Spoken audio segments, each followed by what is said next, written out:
So guys, natay tanawang video ang kuan. Kini si Edmundo Pilapil, lain sikta man siya nga nailad sa laing sikta. Ato ning tanawon guys kay inang kini siya nagpa-challenge pa siya nga magpapatulo kuno siya sa iyang liog kung mamatud-an nga naay mabasa diha nga ang Iglesia Katolika, Apostolika Romana nga moy giingon nga gitukod ni Kristo. Naingon din siya. Unya, perting dimulasan nimo Edmundo Pilapil kay naam gimabasa nya ingon ka magpaputol kasi mo liog sus maputlan gyud liog ani ato kaning tanawon kaning video ni Brother Talibong ato ning tanawon kay ningon ni nag-challenge si Juan si Pilapil nga kung na ako ni mabasa magpaputol sa iyong liog na putol nila imong liog atong paminaw ni I-challenge you, sir. Kung makita nimo diha sa four gospel sa Luke, Mark, John, ug Mateo, makita nimo diha nga Katoliko ang gitukod sa Ginoo nga simbahan word for word, then magpaputol kog liog nimo. Pero kung wala, dukla ng uloan ang imuhang pari-pari kana imuhang leader kay ngano man dugay ra kay imong giilad ana. Yun naman, si Mr. Edmundo Pilapil. May pa-challenge pa siya. Kaya siya mismo ang nahulog sa bitag niya. Naku po, yari ka tuloy, Mr. Pilapil. Bakit? Sabi niya, pag may mabasa sa four gospels na Catholic, natatag ng ating Panginoong Hesus, anong sabi niya? Aba, delikado. Magpapaputol daw siya ng liig. Kailan kayo magsimula? Ito'y patunay, Mr. Pilapil, na hindi ka talaga nag-research sa banal na kasulatan. Dahil kung gusto nyo letra por letra, alam mo ba na sa Biblia, meron talagang mabasa letra por letra Catholic Church. Alam mo ba yon? At yung Biblia na yan ay hindi pa salin ng Katoliko. Tatlo ito na Biblia. No? May King James Version pa. Okay. Ito at ito. Ito lamang ang patunay na kulang talaga ng research. Dahil sabi niya, pag may mabasa, magpapuputol daw siya ng liig. Ano ngayon? Eto, nasalin. John chapter 10 verse 16. And besides the Jews, I have chosen people among the Gentiles. Them I must call and gather to me. And the Jews and Gentiles shall be one Catholic Church under me, their only universal head and shepherd. Naku po, yari tuloy si Mr. Pilapil.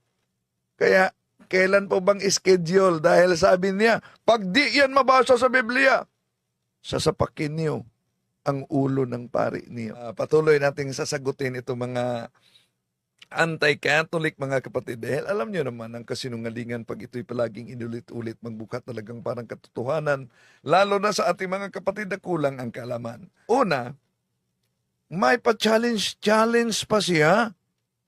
Ito ngayon ang sagot sa letra por letra. Baka ang palusot nila, di naman mabasa sa dala namin na Biblia na King James Version. Merong King James Version mabasa 1611. Pakita ko sa inyo mga kapatid ang salitang Catholic Church.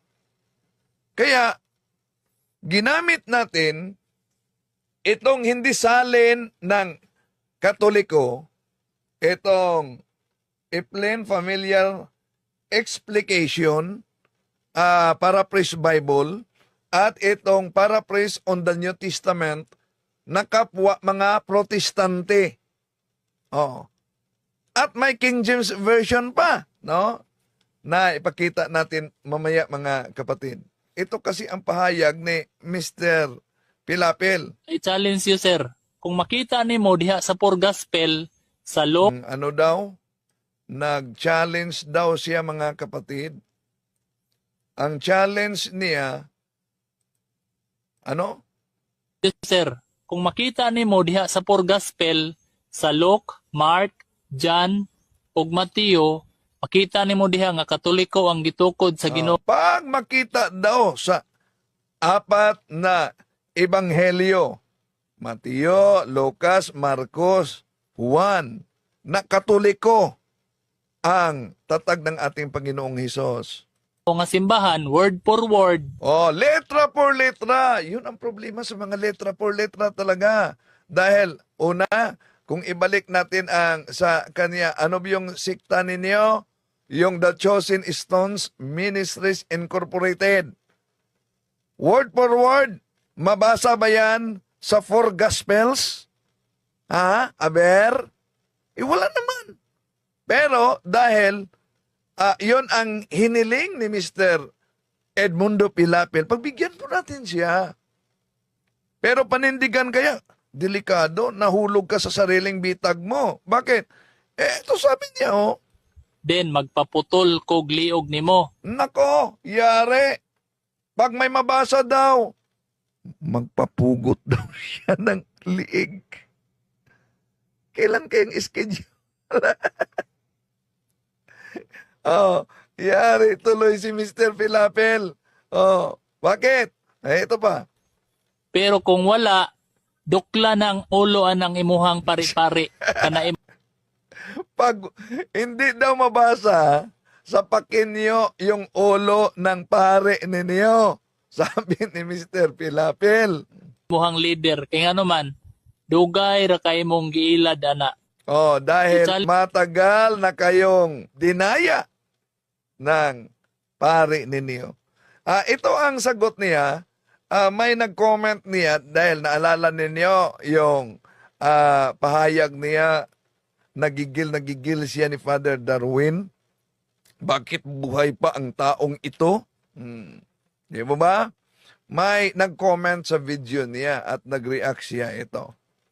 Ikaw pod, giatagan og panahon So, ikaw din, binigyan ng pagkakataon. aron aduna kapag time para mobalik sa Katoliko. Para meron kang panahon na babalik sa simbahang Katoliko. Ang tinuod nga gitukod sa atoang Ginoo. Ang tunay na tatag ng ating Panginoon. Ngano gud din taon magtukod ang Ginoo Katoliko Bakit daw umano magtatag ang ating Panginoon ng Katoliko? nga Romano Katoliko Na Romano Katoliko daw, bakit daw umano? man ang nagpapatay o nagpalansang saya sa cross. Nako! Ito pa lang, yari ka na sa argumento mo. Ano daw, bakit daw ang ating Panginoong Hesus magtatag ng Romano Katoliko dahil Romano Katoliko daw ang nagpapatay sa ating Panginoong Hesukristo sa cross? Sige, ibalik natin ang kanyang argumento na letra por letra. Ibalik natin yung challenge niya. Mister, kung nanood ka ngayon, Mr. Pilapil, saan mabasa sa apat na ebanghelyo mula sa San Mateo hanggang sa San Juan na ang Romano Katoliko ang nagpapako ng ating Panginoong Hesukristo doon sa cross? Saan yan mabasa, Mr. Pilapil? Meron ba? Wala. Asan ka namulot niyan? Di po ba ang aral ninyo? Dapat letra por letra. Nako, talaga itong mga kapatid natin. Mr. Pilapil, sa sarili mong bitag, ikaw mismo ang nahulog. Bakit? Ituloy natin, Isa pa, dili Romano ang Ginoo. Ang ating Panginoong Hesus di pwedeng magtatag ng Romano Katoliko. Ang argumento niya na napakahinang argumento ni Mr. Pilapil dito, ang nagpapatay daw at nagpako sa cross ng ating Panginoong Hesukristo ay Romano Katoliko. Asan yan mabasa sa Biblia? Kahit sa mga sulat ni San Pablo na Romano Katoliko ang nagpapako, kahit na history. Mr. Pilapil, napakalinaw. Story ang ginawa mo versus history. Wala kang mabasa diyan. Asa na yung sinabi nyo letra por letra? Pangalawa niya na argumento. Bakit magtatag daw ang ating Panginoong Hesukristo na Romano Katoliko na Hudyo ang ating Panginoong Hesus? Hindi. Ikaw na naman ang nasupalpal sa sarili mong argumento dito. Bakit? Ano po yung siktang inaniban mo? Ang siktang inaniban mo na nakarehistro sa Securities and Exchange Commission ay The Chosen Stones Ministries Incorporated. Saan nakabatay? Diyan sa Davao. Tanong, Pilipino ba ang ating Panginoong Hesus? Kung bakit nakatatag diyan sa Davao ng Chosen Stones Ministries Incorporated? Pero pagbigyan po natin si Mr. Edmundo Pilapil. Totoo naman na ang ating Panginoong Hesus ay Hudyo. Wala tayong tutol diyan, Mr. Pilapil, na Hudyo ang ating Panginoong Hesus. Sino ba tutol diyan? Pero totol ka ba na itong Panginoong Hesus na ito ang nag-utos ni San Pablo sa Gawa Kapitulo 23, versikulo 11, nang sinabi niya, nang sumunod na gabi, lumapit sa kanya ang Panginoon at sinabi, Pablo, lakasan mo ang iyong loob, sapagkat kung paano ka nagpapatotoo patungkol sa akin sa Jerusalem, gayon din ang gawin mong pagpapatotoo sa Roma.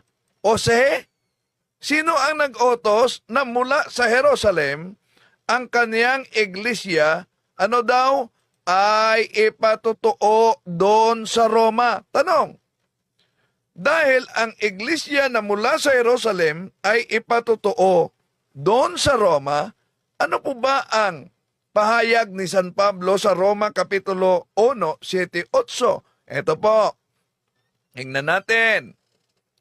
Sa lahat ninyong sa Roma, excuse me po, sa Roma ha, hindi po sa Davao. Okay. Ito, sa lahat ninyong nasa Roma, mga iniibig ng Diyos, tinatawag na mga banal. Sumasa inyo nawa ang biyaya at ang kapayapaang mula sa Diyos na ating Ama at Panginoong Hesukristo. Kauna-unahan ay nagpapasalamat ako sa aking Diyos sa pamamagitan ni Hesukristo tungkol sa inyong lahat, na ang inyong pananampalataya ay bantog sa buong sanlibutan. Tanong, kaninong pananampalataya ang nabantog sa buong sanlibutan? Na sinabi diyan, Hepestis homon katangelitay in holo tokosmo. Kanino? Yun bang sa Davao na tinatawag na The Chosen Stones Ministries Incorporated?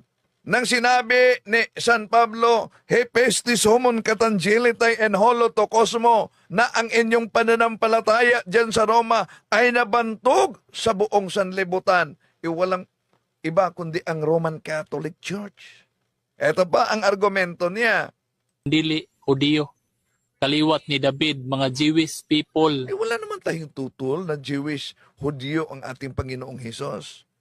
Pero research naman pag may time na itong Panginoong Hesus na nagtatag ng kanyang iglesia San Mateo Kapitulo 16, 18, kago disoy, ligo hoti su iye Petros kay epitaw te Petra, o ikonomi su monte ecclesia sa Grego at sa Aramaic, at ena amar na like dato kipa, well hadi kepa ebnelete, at sa Latin, it igo di kukiato is Petros, et soperam Petram ilipikabo iglesiam yam, et portain pirinun, paibilabot adversos iam, anso I tell you Peter, upon this rock, I will build my church, at siya ang nag-utos sa Gawa Kapitulo 23, versikulo 11, na mula sa Jerusalem, ang kanyang iglesia ay dapat ipatutuo umano ni San Pablo doon sa Roma. At Roma Kapitulo 1:7-8, Hepistis homon katangelitay in holo to cosmo, ang pananampalataya sa Roma ay lumalaganap sa buong sanlibutan. Sino bang katuparan? Yun bang nanggaling at imbento lang diyan sa Davao? Hindi. Walang iba kundi ang simbahang Katoliko. Okay, tuloy natin si Mr. Pilapel. Ang babaw naman. Okay. So imposible kayo nga ang Ginoo magtukod og Katoliko. Mas lalong imposible na ang Panginoon ay magtatag ng The Chosen Stones Ministries Incorporated diyan sa Davao. Di ba ba? Gets mo ba? Okay, tuloy natin. Ko. I challenge you, sir. Oh, may pa-challenge pa siya. Dito, yari ka tuloy.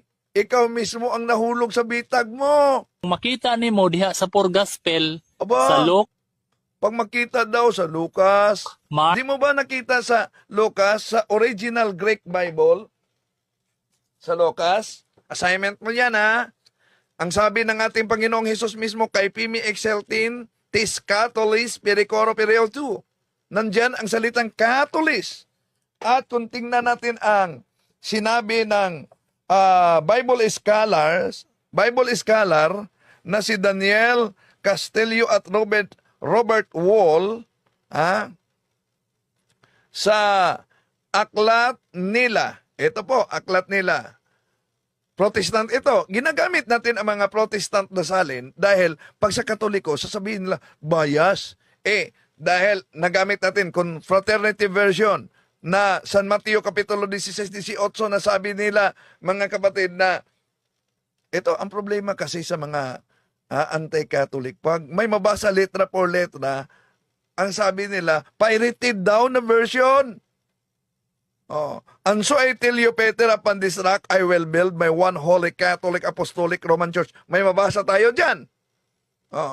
Pero, sabi ng karamihan, kahit Iglesia de Cristo, mga Muslim, pirated yan. Sige, pagbigyan natin ng Protestante na salin.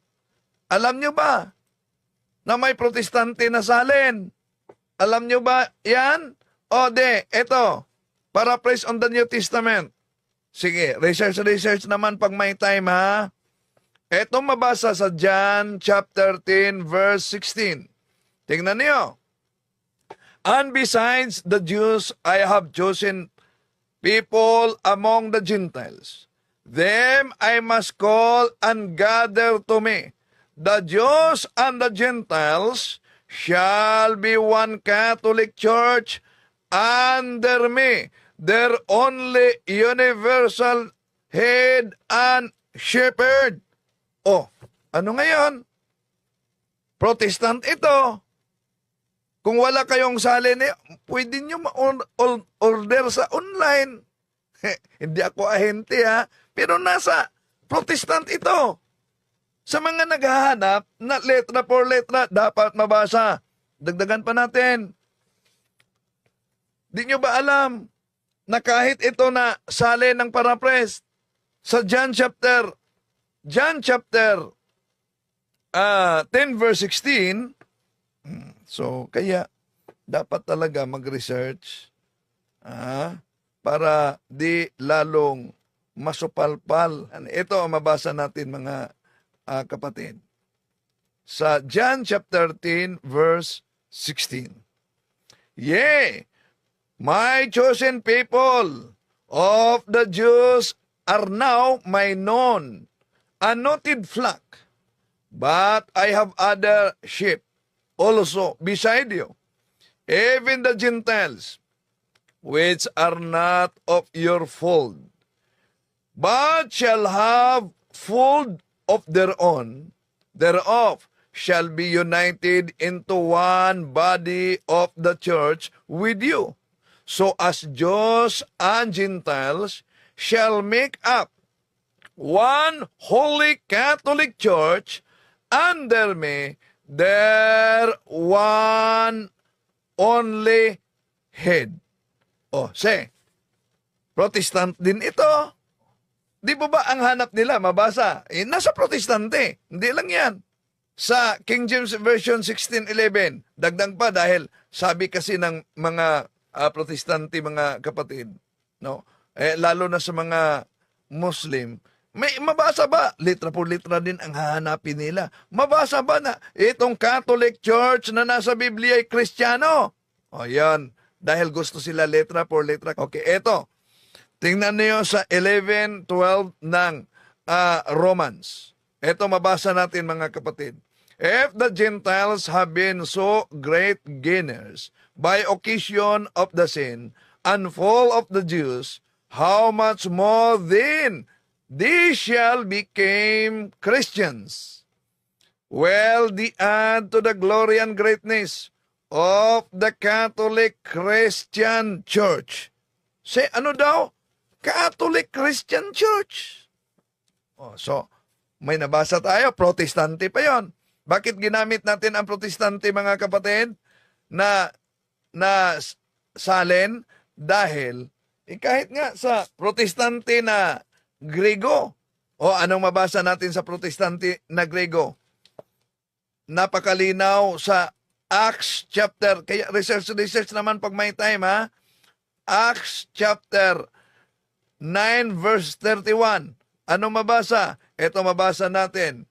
Imien on Ecclesia Catholis, tis Judaias kay Galalias kay Samarias, egon erinin oy kodomini. So nandito ang Ecclesia Catholis na ano daw, kung basahin natin din ang aklat ng mga protestante na scholars, malinaw dito na ang Ecclesia Catholis sa Roma Kapitulo 9, versikulo 31, ay ang Catholic Church. Protestant din ito. Ay kung gagamitin natin yung kanilang ang ating salin, sasabihin nila, hindi, dapat yung sa hindi Katoliko, bias pag Katoliko, gamitin natin. Ito pa, alam mo ba, nasa ikalawang Juan 4:1, sa King James Version 16:11, ito ang mabasa natin. Alam mo ba? He warneth them not to believe all teachers who boast of the Spirit, but to try them by the rules of the Catholic faith. Ano daw? May mabasa din tayong Catholic. Protestant na yan. Kaya bago kayo maghamon at pa-challenge pa, tapos ito ang sabi pa. Mark, John, ug Mateo, makita nimo diha nga Katoliko ang gitukod sa Ginoo nga simbahan, word for word. Pag makita daw talaga mula sa San Mateo hanggang sa San Juan na may salitang word for word daw na Katoliko, ano ang challenge niya? Then magpaputol kog liog nimo. Nako, lagot na.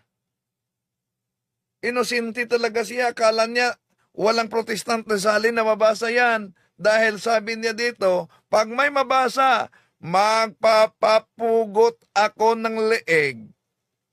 Nako, delikado yan. Delikado yan, Mr. Pilapel. Ikaw mismo ang nahulog sa sariling bitag mo dyan. Okay, tuloy natin.